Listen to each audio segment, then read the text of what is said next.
Employment এক্সচেঞ্জৰ চাৰ্টিফিকেটখন বনাওঁতে যদি আপোনাৰ কিবা ভুল হ'ল তেতিয়া আপুনি অনলাইনত কেনেকৈ কাৰেকশ্যন কৰিব পাৰিব তাৰ বিষয়ে আজি এইটো ভিডিঅ'ত মই আপোনালোকক দেখুৱাম। তো বন্ধু বান্ধৱীসকল, আপোনালোকৰ এক্সচেঞ্জৰ চাৰ্টিফিকেটখনৰ অনলাইন কাৰেকশ্যন কৰিবলৈ হ'লে প্ৰথম আপোনালোকে সেৱা সেতু যোনটো অফিচিয়েল ৱেবছাইট আছে সেই ৱেবছাইটটোলৈ যাব লাগিব। তো ইয়াৰ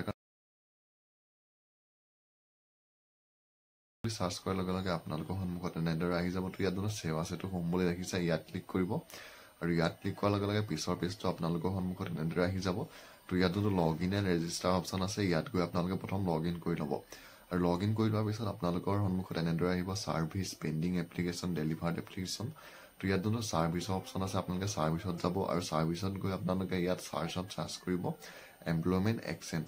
তো এমপ্লয়মেণ্ট এক্সচেঞ্জ বুলি চাৰ্চ কৰাৰ লগে লগে আপোনালোকৰ সন্মুখত এনেদৰে আহি যাব ৰি-ৰেজিষ্ট্ৰেশ্যন অফ এমপ্লয়মেণ্ট এক্সচেঞ্জ, তাৰপিছত আছে ৰেজিষ্ট্ৰেশ্যন অফ এমপ্লয়মেণ্ট এক্সচেঞ্জ, তাৰপিছত আছে ৰিনুৱেল অফ এমপ্লয়মেণ্ট এক্সচেঞ্জ। তো মোৰ যিহেতু এক্সচেঞ্জৰ চাৰ্টিফিকেটখন আগত বনোৱাই আছে, মোৰ দুটামান ডাটা ইয়াত আপডেট কৰিব লাগে, সেইকাৰণে মই ইয়াত ৰি-ৰেজিষ্ট্ৰেশ্যন অফ এমপ্লয়মেণ্ট এক্সচেঞ্জৰ যোনটো অপশ্যন আছে ইয়াত ক্লিক কৰিম আৰু ইয়াত ক্লিক কৰি এপ্লাইত ক্লিক কৰিম আৰু এপ্লাইত ক্লিক কৰাৰ লগে লগে পিছৰ পেজটো আপোনালোকৰ সন্মুখত এনেদৰে আহি যাব। তো ইয়াত আপোনালোকে কি কৰিব, এপ্লাই উইথ আধাৰ ৰিকমেণ্ডত যোনটো অপশ্যন আছে ইয়াত ক্লিক কৰিব আৰু ইয়াত ক্লিক কৰাৰ লগে লগে পিছৰ পেজটো আপোনালোকৰ সন্মুখত এনেদৰে আহিব। ইয়াত আপোনালোকে প্ৰচিডত ক্লিক কৰিব আৰু প্ৰচিডত ক্লিক কৰাৰ লগে লগে পিছৰ পেজটো আপোনালোকৰ সন্মুখত এনেদৰে আহিব। ইয়াত আপোনালোকে ডিক্লেৰেশ্যনকেইটা টিক কৰি গোটেইকেইটা টিক কৰি দিব আৰু টিক কৰি আপোনালোকে ইয়াত যোনটো আধাৰ নাম্বাৰ অপশ্যন আছে ইয়াত আপোনালোকৰ যোনটো আধাৰ কাৰ্ডৰ 12 ডিজিট নাম্বাৰ হয় সেই নাম্বাৰটো দিব লাগিব। তাৰপিছত ফুল নেম ইন আধাৰ কাৰ্ডৰ নামটো কেনেদৰে আছে ঠিক তেনেদৰে ইয়াত দিব। ষ্টেটটো আপোনালোকৰ নিজে আহি যায়। তাৰপিছত ইয়াত যোনটো ভেৰিফাই আধাৰ অপশ্যন আছে ভেৰিফাই আধাৰ ক্লিক কৰিব আৰু ভেৰিফাই আধাৰ ক্লিক কৰাৰ লগে লগে আপোনালোকৰ যোনটো আধাৰ লিংক মোবাইল নাম্বাৰ তাত এটা OTP যাব আৰু সেই OTPটো দি আপোনালোকে ভেৰিফাইড ক্লিক কৰিব আৰু ভেৰিফাইড ক্লিক কৰাৰ লগে লগে আপোনালোকৰ যোনটো ইয়াৰ আধাৰ ভেৰিফাই হয় সেইটো ইয়াত সম্পূৰ্ণ হৈ যাব। তাৰ পিছৰ পেজটো আপোনালোকৰ সন্মুখত এনেদৰে আহিব। ইয়াত ৰেজিষ্ট্ৰেশ্যন নম্বৰত আপোনাৰ এমপ্লয়মেণ্ট এক্সচেঞ্জখন বনাওঁতে যোনটো ৰেজিষ্ট্ৰেশ্যন নাম্বাৰ পাইছিলে এই নাম্বাৰটো ইয়াত দি গেট ডাটাত ক্লিক কৰাৰ লগে লগে আপোনাৰ ইয়াত name of the applicant, gender, mobile number, email, date of birth গোটেই ডিটেইলছখিনি আহি যাব। তাৰপৰা টাইপ অফ ৰি-ৰেজিষ্ট্ৰেশ্যনত আপোনাক সুধিছে আপুনি এইটো আপডেটটো কিয় কৰিব বিচাৰিছে। তো ইয়াত আপোনালোকে প্ৰফাইল আপডেট নে এডুকেশ্যন কোৱালিফিকেশ্যন আপডেট নে ডকুমেণ্টছ আপডেট আপোনালোকে সেইটো কিহৰ কাৰণে কৰিব বিচাৰিছে সেইটো আপোনালোকে ইয়াত চিলেক্ট কৰি ল'ব আৰু চিলেক্ট কৰি প্ৰচিডত ক্লিক কৰিব। মোৰ যিহেতু ইয়াত কোৱালিফিকেশ্যন ক্লিক কৰিম আৰু প্ৰচিডত ক্লিক কৰাৰ লগে লগে পিছৰ পেজটো আপোনালোকৰ সন্মুখত এনেদৰে আহি যাব।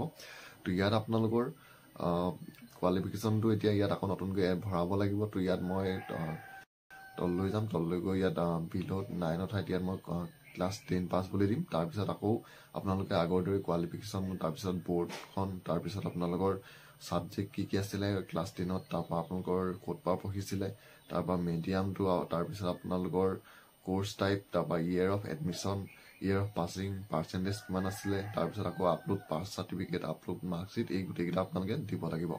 তো এইকেইটা দি আপোনালোকে ইয়াত যোনটো ছেভ এণ্ড নেক্সটৰ অপশ্যন আছে ছেভ এণ্ড নেক্সট ক্লিক কৰিব আৰু ছেভ এণ্ড নেক্সট ক্লিক কৰাৰ লগে লগে পিছৰ প্ৰফাইল আপোনালোকৰ সন্মুখত এনেদৰে আকৌ আপোনাৰ যোনখন এপ্লিকেশ্যন ফৰ্ম হয় আপোনালোকে এতিয়া ফিল আপ কৰিছিলে সেইখন প্ৰিভিউ কৰিবলৈ আহিব। প্ৰিভিউ কৰি যদি আপোনালোকৰ সকলোবিলাক ঠিকে থাকে তেতিয়া আপোনালোকে ইয়াত যোনটো মেক পে'মেণ্টৰ অপশ্যন আছে আপোনালোকে মেক পে'মেণ্টত ক্লিক কৰিব আৰু মেক পে'মেণ্টত ক্লিক কৰাৰ লগে লগে আপোনালোকে যদি আপোনালোকৰ যোনটো ID হৈছে সেইটো তাৰ পৰা 30 টকা এটা আপোনালোকে ইয়াত পে'মেণ্ট কৰিব লাগিব। প্ৰচিড ফৰ পে'মেণ্টত ক্লিক কৰিব আৰু পে'মেণ্ট কৰি হোৱাৰ পিছত আপোনাৰ যোনটো এমপ্লয়মেণ্ট এক্সচেঞ্জৰ ৰি-ৰেজিষ্ট্ৰেশ্যনৰ যোনটো আপোনালোকৰ ৰিচিপ্ট হয় সেই ৰিচিপ্টটো এনেদৰে আপোনালোকে পাই যাব আৰু ৰিচিপ্টটো পোৱাৰ 5 মিনিটমান পিছতে আপোনালোকৰ যোনটো এক্সচেঞ্জৰ চাৰ্টিফিকেট হয় সেইখনো আপোনালোকে ইয়াৰ পৰা ডাউনলোড কৰি ল'ব পাৰিব।